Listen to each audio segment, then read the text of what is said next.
Today, several people recovering after a carbon monoxide incident at a Providence apartment.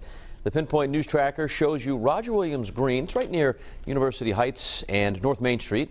Only Eyewitness News was on the scene when Providence firefighters had to evacuate 5 different apartments.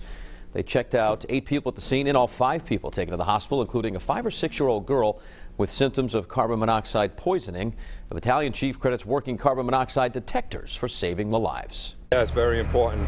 We take them for granted, but they definitely do work, especially as the cold weather comes. The heating systems are starting to get turned on. They haven't been serviced, so make sure that your carbon monoxide detectors are functioning. Everyone expected to be okay. Fire crews believe a heating unit was the source of the carbon monoxide, and a new one is being installed.